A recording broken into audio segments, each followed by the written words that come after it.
Hello and welcome to the Z Hut. Today I'm going to teach you some tips and tricks on how to catch more rodents with your bucket trap. Now, I didn't bring the actual bucket trap in here, but I did bring in some things to show you these tricks. It just would have taken up too much room for this tutorial. If you don't know what a bucket trap is, you should probably watch a video on how to make one of those before you watch this one. Now, primarily I'm going to go through some baiting techniques so you'll catch more rodents, but there's also a couple other little tricks I'm going to share with you too. Now, to start with, one of the tricks is for cold weather. If you live in an area where it gets below freezing during the winter, I've seen most people generally will put antifreeze in the bucket trap. Now, this works, but it is kind of expensive. A cheaper solution to this is windshield washer fluid. Now, there's two kinds of windshield washer fluid. There's winter and there's summer. Make sure it's the winter variety, and it's like $1.50 to $2 a jug compared to $7 to $10 for a jug of antifreeze.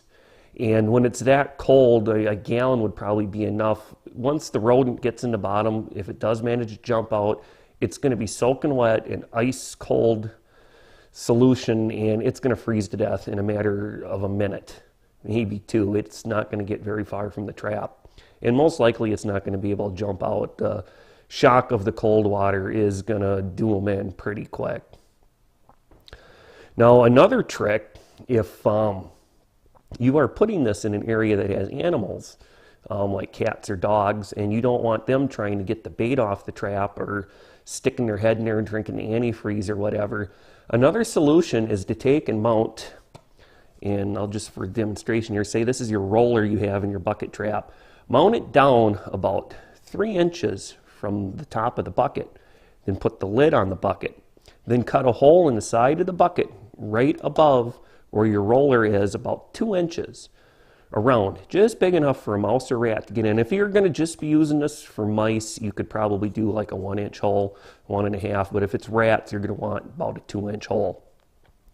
And that'll be enough for them to come up the ramp, get inside the trap, and not be able to let your dog stick its head in there and drink the antifreeze and get sick and possibly die.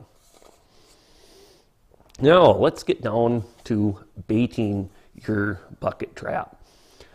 The most common thing I see is people take their roller, and usually they'll use a pop bottle, and they'll cover the middle half of it all the way around with peanut butter. This does work, but I have found some solutions that gets a lot more kills in the trap, a whole lot more. Now, number one, if you do use a pop bottle, or this is just a little milk bottle, you want to make sure your holes are centered perfectly and keep it well balanced so it rolls easy. Now, what I like to use instead of these, which I find works much better, is PVC pipe. Now, I got a small one here. This is around, I think, 1/2 inch, 3/4 of an inch, somewhere in there. This works good for mice.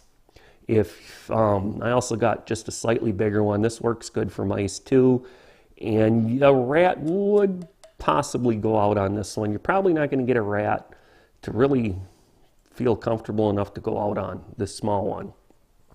What you do is, if you're primarily going to be going for rats, this is a 2.5-inch diameter pipe, and you just get 2 end caps and you just cut it so you got about a 1/2 inch of room on each side with the end caps on, and drill the end caps first with a drill press preferably, and get that hole centered perfect, and cut it right to the size of your dowel that you're running through, and then lubricate it a little. Silicone would be a good thing to use. I would stay away from anything that's stinky, but like food grade silicone, and you can get that in a spray can.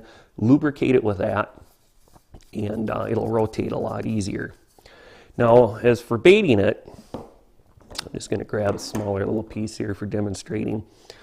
So instead of putting the peanut butter in the middle half of it, what I like to do is take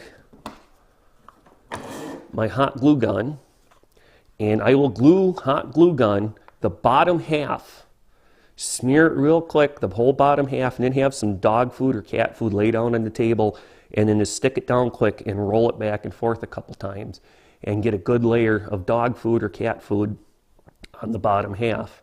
Now, if you don't have cat food or dog food, you could use dried corn, Cheerios, Rice Krispies, anything like that.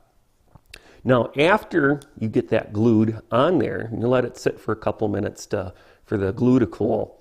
Then take some bacon grease, or if you've cooked a hamburger and you still got some grease in the pan, and brush that on the bottom side on top of the dog food or cereal, whatever you put on there. Because what that's going to do is it's going to make so they can smell it further away, and it'll also drive them nuts when they get up on there. And the trick for having it on the bottom half is most likely it will, because you have it centered, the bottom, the heavier half, will always be down. Now, after you put it together, if it doesn't quite want to stay down, try hot glue gunning 2 or 3 pennies on the very bottom. You don't want a whole lot of weight. Just enough to just keep it so that the food is always on the bottom. That way, what they have to do is they scurry on out here, and they got to try to lean over to the side to get to that food, and it's going to roll, and down into the drink they go. And you don't have to use the bacon grease or hamburger grease. But when I've tried this, it's like 3 times the amount of rodents I find in the trap, and it works really well.